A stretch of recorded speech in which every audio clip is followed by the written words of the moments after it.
Ladies and gentlemen, dear viewers, it's been quite a while since we've had the press conference, and as instructed by the Supreme Committee, and as we all felt, the need for the press conference is definitely has been overdue.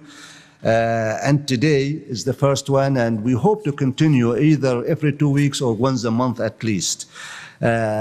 You've all been following what's happening worldwide and in Oman, but just briefly to give you a glimpse of the numbers of the situation in Oman, and I'll start with the numbers.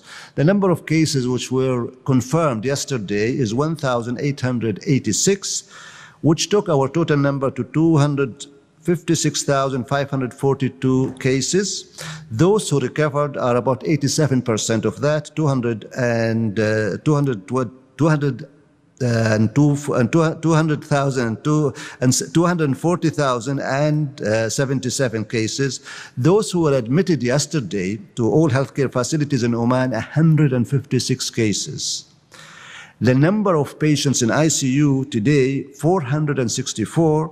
The total number of inpatients, 1,541.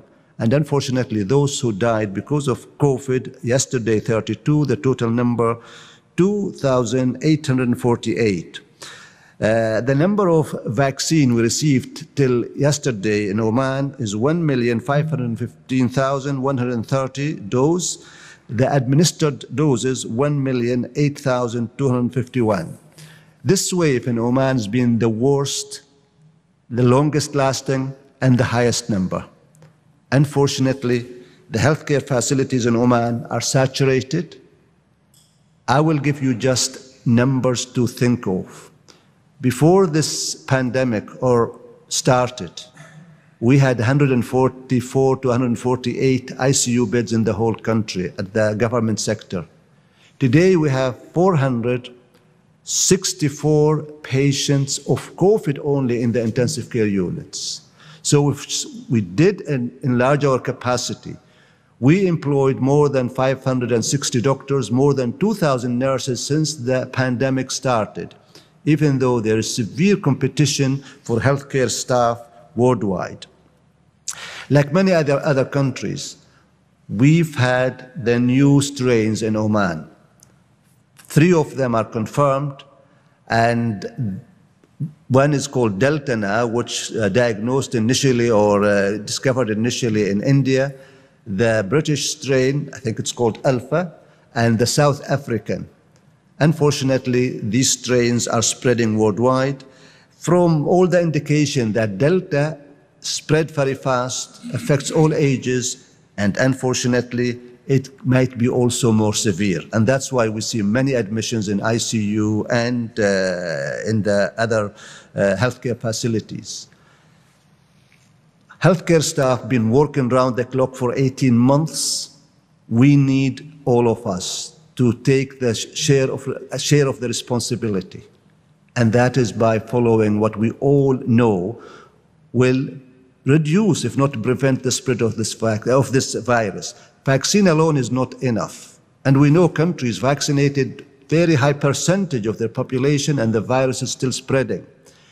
Everybody in healthcare and beyond now, they know that wearing masks, keeping the hands hygiene, keeping your physical distance will protect you, protect your family, protect the community. Yes, the vaccination program in Oman, unfortunately, for reason beyond our control, we started late. But I can assure all of you that from the end of May, we started getting reasonable number, on average of 200,000 doses a week. We vaccinated more than 1 million till yesterday. And for July, August, and September, we will receive over 3 million doses. The vaccination center across the country are working not round the clock, but working long hours. And I'm glad the vaccine hesitancy is not as high as it is in many other countries, but there are unfortunately still those who listen to rumors, and they are still scared of vaccines, which we've assured everybody that they are effective and safe. Unfortunately, if the number of cases continue at the rate it is now, the Supreme Committee may have to resort to further harsher actions. We hope and pray we will not need to do that. I urge all of you to look after yourselves firstly, your families, and the community. Help us to reduce the load on our healthcare sector. Help us to put Oman back on track of controlling this pandemic.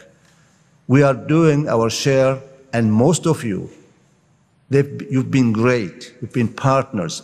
You've been adhering to all the precautions that you know. But unfortunately, there are those who still, whether they don't believe in this, that this virus will affect them or affect their families, whether they think they are immune, I don't have an answer. But I'm urging them, the minorities who do not follow the rules and regulation, to please do for your own sake. Thank you very much.